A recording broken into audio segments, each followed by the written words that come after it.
दोस्तों नमस्कार, आपका स्वागत है द साइंस अब में। आज क्लास 7th में साइंस का चैप्टर है, वह 4th चैप्टर है जिसका टॉपिक है ऊष्मा यानी कि हीट। हम सभी लोग देखते हैं, महसूस करते हैं कौन सी चीज़ गर्म है, कौन सी चीज़ ठंडी है। जैसे कि आइसक्रीम को चेक करें, ये ठंडी है गर्म, आप लोग अच्छे से जानते हैं। और चाय के प्याले में रखी चम्मच कैसी होगी, गर्म होगी, ठंडी होगी, इत्यादि चीज़ें हम जानते हैं। जैसे सर्दी का मौसम हो, शीतकालीन का मौसम हो, तो उस समय हम लोग ऊनी वस्त्र पहनते हैं और 2 या 3 वस्त्र पहनते हैं। क्यों पहनते हैं? ताकि हम अपने शरीर को गर्म रख सकें। और जब गर्मी का मौसम आता है तो हम लोग कैसे कपड़े पहनते हैं? कॉटन के कपड़े पहनते हैं। यानी कि हम ऐसे कपड़े पहनते हैं, सिंगल कपड़े पहनते हैं, ताकि कम से कम हमें गर्मी लग सके और शरीर को जो है वह ठंडापन मिल सके। बट लेकिन होता क्या है, क्या ऐसे हम किसी चीज़ का या किसी वस्तु का तापमान एग्जैक्ट बता सकते? नहीं बता सकते। उसके लिए हमें क्या करना पड़ेगा? जैसे मानव शरीर की बात करें तो दोस्तों में मानव शरीर के लिए क्या चाहिए? मानव थर्मामीटर यानी कि ताप मापन की ज़रूरत होती है, जिसे हम डॉक्टरी थर्मामीटर कहते हैं। क्या कहते हैं? डॉक्टरी थर्मामीटर कहते हैं। वो हम आपको चित्र में दिखाते हैं। देखिए चित्र दिखाइए, देखते हैं चित्र 4.2 डॉक्टरी थर्मामीटर। ये कैसा है? जैसा कि आपको चित्र में दिखाई पड़ रहा, और हम सभी लोगों ने ये डॉक्टरी थर्मामीटर देखा होगा और कभी ना कभी सबको फीवर आया होगा। कैसे जाते हैं डॉक्टर के पास चेक करने के लिए? जीभ उठाते हैं और उसके नीचे इसको रख देते हैं, तकरीबन 1-2 मिनट रखते हैं। उससे ये हमें पता चल जाता है कि जो हमारे बॉडी का यानी कि शरीर का जो तापमान है वह कितना है। देखिए, डॉक्टरी थर्मामीटर में एक लंबी, बारीक तथा एक समान व्यास की कांच की नली होती है। इसके एक सिरे पर एक बल्ब होता है। बल्ब में पारा भरा होता है। पारा बहुत हानिकारक होता है, विषाक्त पदार्थ होता है, इस बात को आप लोग ध्यान रखिए। बल्ब के बाहर नली में पारे की पतली चमकीली धारी देखी जा सकती है। यदि पारे की यह धारी आपको दिखाई ना दे तो थर्मामीटर को थोड़ा सा घुमाइए, जब तक कि आपको उसमें धारी दिखाई ना दे। थर्मामीटर पर आपको ताप मापने का एक मापक्रम स्केल भी दिखाई देगा, और ये मापते किस में है? सेल्सियस में। और मानव शरीर का सेल्सियस में तापमान कितना होता है?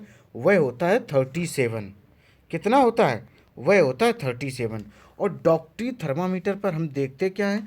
35 यानी कि 35 सेल्सियस से 45 सेल्सियस तक के ताप ही माप सकते हैं।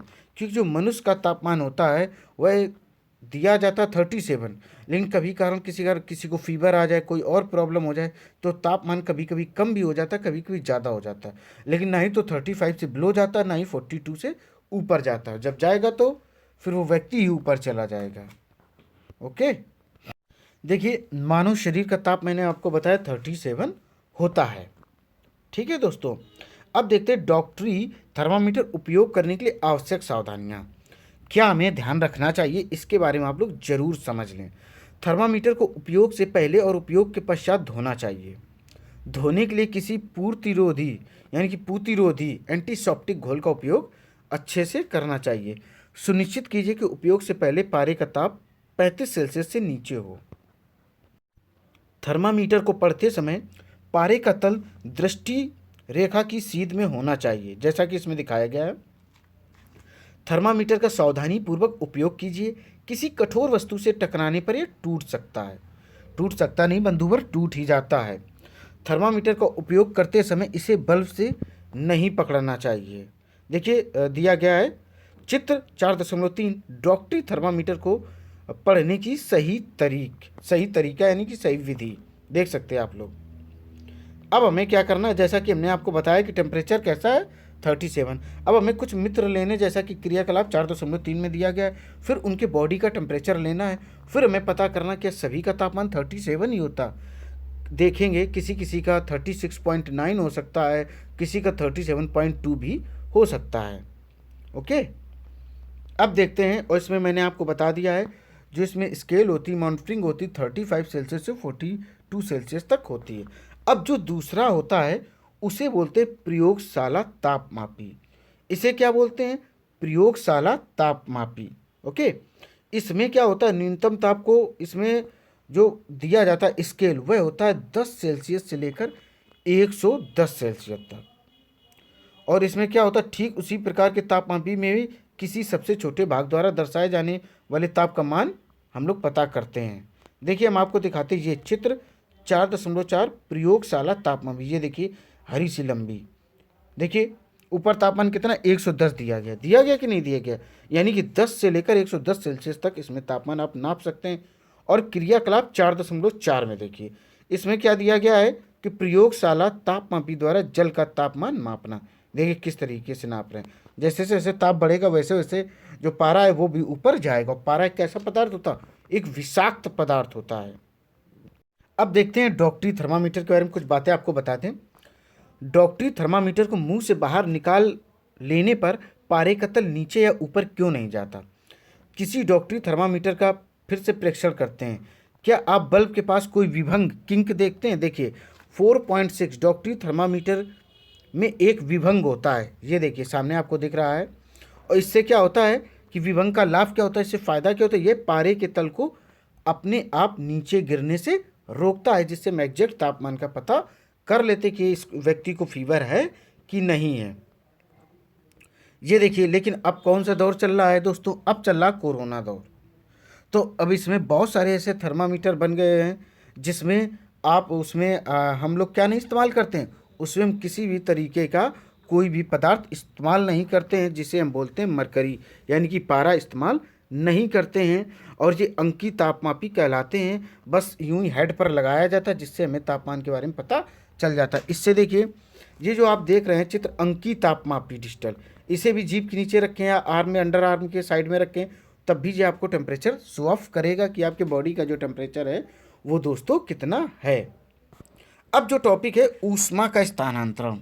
हमने देखा होगा कि हम खाना बनाते हैं, विभिन्न प्रकार के बर्तनों का प्रयोग करते हैं। बर्तनों में होता क्या, जो उनके हत्थे होते हैं मैक्सिमम वो लकड़ी के बने होते हैं, प्लास्टिक के बने होते हैं। क्यों प्लास्टिक के बने होते हैं, आप डायरेक्ट किसी लोहे के बर्तन को डायरेक्ट गर्म करें, उसमें हत्था भी लोहे का हो तो क्या होगा, उससे आपका हाथ जल जाएगा, क्योंकि वहाँ जो ऊष्मा है वह यहाँ प्रवाह यानी कि बहकर इधर भी आ रही है, जिससे वह उसका हत्था भी गर्म हो जाता है। देखिए जब बर्तन को ज्वाला से हटा लेते तो यह धीरे धीरे ठंडा हो जाता है। ये ठंडा क्यों हो जाता है, ऊष्मा बर्तन से प्रवेश की ओर स्थानांतरित हो जाती है। और इस प्रकार आप समझ सकते हैं कि दोनों स्थितियों में ऊष्मा गर्म वस्तु से ठंडी वस्तु की ओर प्रवाहित होती है। ऊष्मा क्या है, वास्तव में ऊष्मा सदैव गर्म वस्तु से अपेक्षाकृत ठंडी वस्तु की ओर प्रवाहित होती है, ये मैंने आपको बता दिया। अब देखते हैं हम क्रियाकलाप 4.6। इसमें क्या दिया गया, चित्र को दिखाते हैं आपको। 4.7 किसी धातु की पट्टी में ऊष्मा के स्थानांतरण का अध्ययन। देख लीजिए ये एल्युमिनियम का टुकड़ा हम धीरे धीरे गर्म कर रहे हैं, उसमें मोम मैंने चिपका रखी थी, इधर से हमने मोमबत्ती जलाई और उस छड़ को हमने गर्म किया, धीरे धीरे जो मोम चिपकी हुई थी वो धीरे धीरे गिरने लगती है। तो इससे ये चीज़ क्लियर होती है कि हम इधर से जब ऊष्मा दे रहे हैं तो ये धीरे धीरे ऊष्मा स्थानांतरित हो रही है, जिससे मोम के टुकड़े वह नीचे गिर रहे हैं। देखिए इसको हम क्या कहते हैं, वह प्रक्रम जिसमें ऊष्मा किसी वस्तु के गर्म सिरे से ठंडे सिरे की ओर स्थानांतरित हो, चालन कहलाता है। फिर से दोस्तों ध्यान रखिएगा, अगर किसी कोई वस्तु है गर्म है और गर्म से वह ठंडे की ओर प्रवाहित करे तो क्या कहलाएगा, चालन। और ठोसों में प्रायः ऊष्मा कैसी होती है, चालन के प्रक्रम द्वारा ही स्थानांतरित होती है, क्योंकि एक धातु का आप सिरा गर्म कर दीजिए, दूसरा ठंडा होगा, धीरे धीरे वो भी सिरा गर्म हो जाता है। ओके, और मैंने आपको बताया कि लकड़ी के हत्थे लगे होते हैं जो भी हम बर्तन इस्तेमाल करते हैं घर में। अब देखते हैं क्रियाकलाप 4.7। इसमें क्या दिया है, किसी छोटे बर्तन या बीकर में गर्म पानी लीजिए। कुछ वस्तुएं जैसे इस्पात की चम्मच, प्लास्टिक का स्केल, पेंसिल तथा विभाजनी यानी कि डिवाइडर एकत्र कीजिए। इन सभी वस्तुओं के एक सिरे को गर्म पानी में डुबोइए और फिर इसके बाद इसमें हम प्रशिक्षण करेंगे इसमें होता क्या है। देखिए दोस्तों इसको आप खुद ही कर सकते हैं। देखिए जो पदार्थ अपने से होकर ऊष्मा को आसानी से जाने देता उन्हें ऊष्मा का चालक कहते हैं। क्या कहते हैं, ऊष्मा का चालक। अब आपके दिमाग में चल रहा होगा कॉपर है, एल्युमिनियम है, आयरन है, यानी कि लोहा है। लोहा को आप गर्म करें, पूरी की पूरी रॉड गर्म हो जाती है। अगर आप एक साइड उसका हिस्सा गर्म करें तो यह क्या है, ऊष्मा का चालक है। और उदाहरण भी नीचे दिए गए हैं, एल्युमिनियम, आयरन, कॉपर इत्यादि। और जो अपने से होकर ऊष्मा को आसानी से नहीं जाने देते उन्हें ऊष्मा का कुचालक कहते हैं। जैसे प्लास्टिक ले लो, लकड़ी ले लो, पूरा का पूरा जलाओ तभी तो गर्म होता है। ऐसा नहीं कि लकड़ी का एक सिरा जलाओ तो दूसरा सिरा ऑटोमेटिक गर्म हो जाता, ऐसा नहीं होता। तो लकड़ी क्या होती है, ऊष्मा की कुचालक होती है। ये देखिए, विभिन्न पदार्थों में ऊष्मा का चालन, ये देख लीजिए कुछ प्रोडक्ट आपको सामने दिख रहे हैं चित्र 4.8 में। देखिए कुछ प्लास्टिक के हैं, कुछ स्टेनलेस स्टील के दिए गए हैं। तो जो धातु के होंगे स्वाभाविक है वो क्या होंगे, चालक होंगे। कैसे होंगे, चालक होंगे। और जो प्लास्टिक लकड़ी है वो क्या होते हैं, वो कुचालक होते हैं, यानी कि ऊष्मारोधी होते हैं। क्या होते हैं, वो ऊष्मारोधी होते हैं। अब हम आपको बताएंगे संवहन। संवहन क्या होता है, जब तक कि सारा जल गर्म ना हो जाए और ऊष्मा स्थानांतरण की इस विधि को हम क्या कहते हैं, संवहन। यानी कि आप पानी गर्म करते हैं तो पानी क्या होता है, नीचे से धीरे धीरे गर्म होने लगता है और कुछ समय बाद पूरा पानी गर्म हो जाता है। इस क्रिया को हम क्या कहते हैं, संवहन कहते हैं। क्या कहते हैं, संवहन। संवहन मीन्स होता है बहना। सीधी सी बात आप समझ ले, संवहन मतलब होता है बहना। ऊष्मा का बहना ही क्या कहलाता है, संवहन कहलाता है। जैसा कि चित्र आप देख रहे हैं 4.9 में, जल में ऊषा का संवहन, ऊष्मा का संवहन। देखिए कैसे हम पानी को गर्म करें, पहले नीचे वाली तली को हमने गर्म किया तो पानी की तली क्या होगी, गर्म होगी। फिर धीरे धीरे जो पानी का ऊपरी हिस्सा वह भी गर्म हो जाएगा। यही क्रिया संवहन कहलाती है, यानी कि ऊष्मा का बहना। क्या कहलाता, ऊष्मा का बहना। अब देखते हैं क्रियाकलाप 4.9। इसमें क्या दिया गया है, चित्र इसमें दिखाते हैं डायरेक्ट 4.10, वायु में ऊष्मा का स्थानांतरण संवहन द्वारा होता। देखिए हमने एक कैंडल जलाई, दो हाथ, एक हाथ हमने साइड में किया, एक हाथ ऊपर किया। अब आप खुद अनुभव कीजिए, खुद फील कीजिए कौन सा हाथ जो है हैंड वो सबसे पहले गर्म होगा। जो हाथ हम ऊपर रखते हैं वह सबसे अधिक गर्म हो जाएगा, साइड वाला इतना गर्म नहीं होगा, क्योंकि ऊष्मा है वो संवहन किस तरफ बह, किस तरफ रही, ऊपर की ओर सीधा बह रही है। ओके, अब देखते हैं बहुत इंपॉर्टेंट चीज दोस्तों, समुद्र समीर और थल समीर। ये आपको जियोग्राफी में भी पढ़ने को मिलेगी, बट मैं बहुत अच्छे से बताने वाला हूँ, इसे ध्यान से सुनो। समुद्र समीर की एक विशेषता होती है, ये दिन में चलता, क्योंकि जो आपका थल होता है वह अत्यधिक गर्म हो जाता है। यानी कि ज़मीन आपकी जब अत्यधिक गर्म हो जाती है तो गर्म होने पर वहाँ की वायु ऊपर उठती है और समुद्र की ठंडी वायु बहुत स्पीड से इधर आती है। जो वायु समुद्र की तरफ से आए, समुद्र की ओर से आए, उसे हम समुद्र समीर कहते हैं। उसे क्या कहते हैं, समुद्र समीर कहते हैं। जैसा कि चित्र 4.11 में दिया गया, देखिए समुद्र समीर आप लोग देख पा रहे हैं, समुद्र की तरफ से एरो बना हुआ, सूर्य एकदम थल पर पड़ रहा है। अब बात करें थल समीर। देखिए थल समीर क्या होता है, जस्ट इसका उल्टा हो जाता है। जस्ट उल्टा ऐसा हो जाता है, थल समीर जो आपका चलता है वह चलता है किसकी तरफ से, ये चलता रात में। कब चलता, रात में। थल समीर में क्या होता है, थल की तरफ से जो हवा आए जाए किसकी ओर, समुद्र की ओर से। ठीक है, और उससे क्या होगा, थल आपका हो जाएगा। तो मान लो थल जो है आपका रात में ठंडा रहता है, थल क्या होता है, रात में ठंडा हो जाता है और समुद्र धीरे धीरे ठंडा होता है।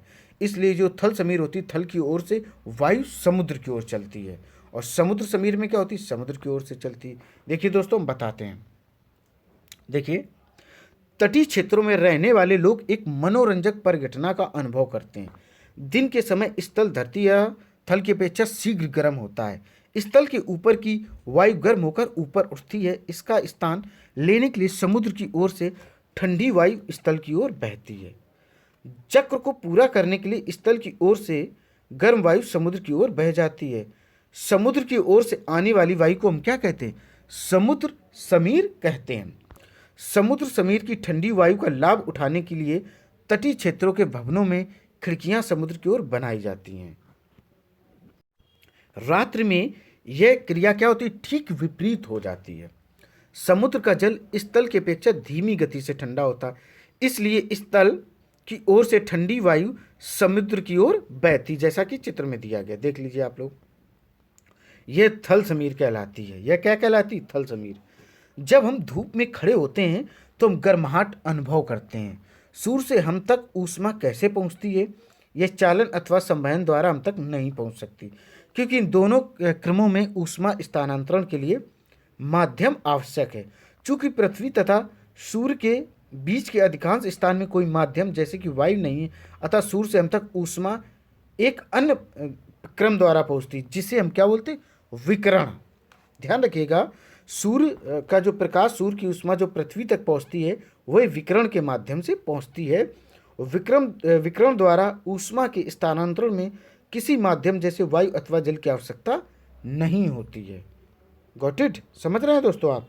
अब देखते हैं सर्दियों तथा गर्मियों से हमारे जो पहनने के वस्त्रों के प्रकार। हम सभी लोग जानते हैं कि सर्दियों में हम लोग दम से कपड़े पहनते हो, स्वेटर पहनते हो, जैकेट पहनते हो, इनर पहनते हो, इत्यादि चीज़ें आप लोग पहनते हो। लेकिन क्या ऐसा गर्मियों में होता है? गर्मियों में आप लोग स्वेटर पहनते हो? गर्मियों में बिल्कुल भी आप लोग स्वेटर नहीं पहनते हैं। क्यों नहीं पहनते हैं? क्योंकि गर्मियों में हमें ऑटोमेटिक गर्मी लगती है। मौसम कैसा होता है? गर्म होता है, टेम्परेचर 40 के करीब होता है। उस समय हम लोग कैसे कपड़े पहनते हैं? उस समय हम लोग सफ़ेद कपड़े पहनते हैं और लाइट कलर यानी कि हल्के रंग के कपड़े हम पहनते हैं। लेकिन सर्दियों में क्या करते हैं? सर्दियों में हम पहनते हैं डार्क कलर के यानी कि गहरे रंग के कपड़े पहनते हैं, और 2 से 4 कपड़े पहनते हैं परतदार, ताकि उन परतों के बीच में जो वायु है वह फंस कर रह जाए और हमारे शरीर की जो गर्मी वह बाहर ना जा सके और हमारी बॉडी गर्म बनी रहे। यही चीज़ होती है। ओके, अब देखते हैं क्या होता है। देखिए, सर्दियों में ऊनी वस्त्र हमें उष्ण बनाए रखते हैं। कैसे बनाए रखते हैं ये सभी हम लोग जानते हैं। सर्दियों में हम ऊनी वस्त्र पहनते हैं। ऊन ऊष्मारोधी होते हैं। इसके अतिरिक्त ऊन के रेशों के बीच में वायु फंसी रहती है, जैसा कि मैंने बताया था। यह वायु हमारे शरीर की ऊष्मा को ठंडे परिवेश की ओर विकृत होने से रोकती है, हमें उष्णता का अनुभव कराती है। और अत्यधिक सर्दियों से अगर बचना है तो आप एक मोटा कपड़ा ना पहन के परतदार 2 से 5 कपड़े या 2 से 4 कपड़े पहन सकते हैं। अब देखते हैं चैप्टर के प्रमुख शब्द। देख लीजिए आप लोग जो शब्द दिए गए हैं। अब आते हैं चैप्टर की समरी। सबसे इंपॉर्टेंट चीज़ यही होता है, इससे हमें क्लियर हो जाता है इस चैप्टर में क्या क्या दिया गया है। देखिए, किसी वस्तु की उष्णता की कोटि ज्ञात करने के लिए हम सदैव अपनी स्पर्श इंद्रियों पर विश्वास नहीं कर सकते हैं। ताप किसी वस्तु की उष्णता की कोटि की माप है। तापमापी वह युक्ति है जिससे ताप मापा जा सकता है। डॉक्टरी थर्मामीटर का उपयोग शरीर का ताप मापने के लिए किया जाता है। इस थर्मामीटर का प्रेशर हमने आपको बताया था 35 सेल्सियस से 42 सेल्सियस यानी कि 42 सेल्सियस तक होता है। अन्य प्रयोजनों के लिए हम प्रयोगशाला तापमापी का उपयोग करते हैं, और इसमें क्या होता है 10 सेल्सियस से 110 सेल्सियस तक होता है, यानी कि 10 सेल्सियस टू 110 सेल्सियस होता है। मानव शरीर का तापमान कितना होता है? 37 सेल्सियस होता है। देखिए, ऊष्मा उच्च ताप के पिंड से निम्न ताप के पिंड की ओर स्थानांतरित होती है। एक वस्तु से दूसरी वस्तु में ऊष्मा 3 क्रमों द्वारा स्थानांतरित हो सकती है। ये हैं चालन, संवहन तथा विकिरण। ठोसों में प्रायः ऊष्मा चालन द्वारा स्थानांतरित होती है। द्रवों तथा गैसों में ऊष्मा संवहन द्वारा स्थानांतरित होती है। विकिरण द्वारा ऊष्मा के स्थानांतरण के लिए किसी माध्यम की आवश्यकता नहीं होती। जो पदार्थ अपने से होकर ऊष्मा को आसानी से प्रवाहित होने देते हैं उन्हें ऊष्मा चालक कहते हैं। गहरे रंग की वस्तुएं हल्के रंग की वस्तुओं की अपेक्षा ऊष्मी विकिरणों की अच्छी अवशोषक होती हैं। यही कारण है कि हम गर्मियों में हल्के रंग के वस्त्रों में अधिक आराम का अनुभव करते हैं, यानी कि कंफर्ट फील करते हैं। सर्दियों में ऊनी वस्त्र हमें गर्म रखते हैं। इसका कारण यह है कि ऊन ऊष्मा रोधी होते हैं तथा इसके रेशों के बीच में वायु फंस जाती है, जिससे हमें गर्माहट महसूस होती है। अब आते हैं दोस्तों अभ्यास प्रश्न पे। पहला प्रश्न है, प्रयोगशाला तापमापी तथा डॉक्टरी थर्मामीटर के बीच समानताएं व अंतर बताइए, यानी कि समानताएं भी बता दें और अंतर भी। तो पहले समानताएं देख लीजिए। क्या समान है? दोनों थर्मामीटर में लंबे संकीर्ण एक समान ग्लास ट्यूब होते हैं। दोनों में एक सिरे पर एक बल्ब होता है। दोनों बल्ब में पारा भी होता है, ठीक है। और दोनों ग्लास ट्यूब पर सेल्सियस पैमाने का हम लोग उपयोग करते हैं। अब आते हैं अंतर। देखिए, अंतर क्या होता है। एक नैदानिक थर्मामीटर तापमान 35 सेल्सियस से 42 सेल्सियस यानी 42 सेल्सियस तक होता है, जबकि प्रयोगशाला वाला क्या होता है? प्रयोगशाला में 10 सेल्सियस से 110 सेल्सियस होता है। डॉक्टरी थर्मामीटर में बल्ब के पास एक किंक होती है, जबकि प्रयोगशाला थर्मामीटर में कोई किंक नहीं होती है। किंक पारा के कारण नैदानिक थर्मामीटर में अपने आप नीचे गिरता है, यानी कि धीरे धीरे गिरता है, जिससे हम टेम्परेचर को क्लियर कर सके कि कितना तापमान है। अब देखते हैं क्वेश्चन नंबर 2। ऊष्मा चालक तथा ऊष्मा रोधी प्रत्येक के दो उदाहरण। ऊष्मा चालक ले लीजिए, एल्युमिनियम ले लो, आयरन ले लो यानी कि लोहा ले लो, कॉपर। ऊष्मारोधी क्या, प्लास्टिक ले लो, लकड़ी ले लो, कागज़ ले लो आदि। अब देखते हैं क्वेश्चन नंबर 3, रिक्त स्थानों की पूर्ति कीजिए। का नंबर, कोई वस्तु कितनी गर्म है इसकी जानकारी ताप द्वारा प्राप्त होती है। खा नंबर देखिए, उबलते हुए पानी का ताप डॉक्टरी तापमापी से नहीं मापा जा सकता है।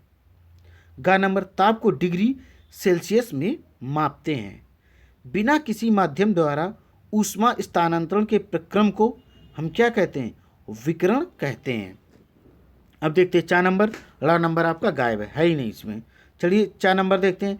स्टील की एक ठंडी चम्मच गर्म दूध के प्याले में रखी गई है। ये अपने दूसरे सिरे तक ऊष्मा का स्थानांतरण कैसे करेगी?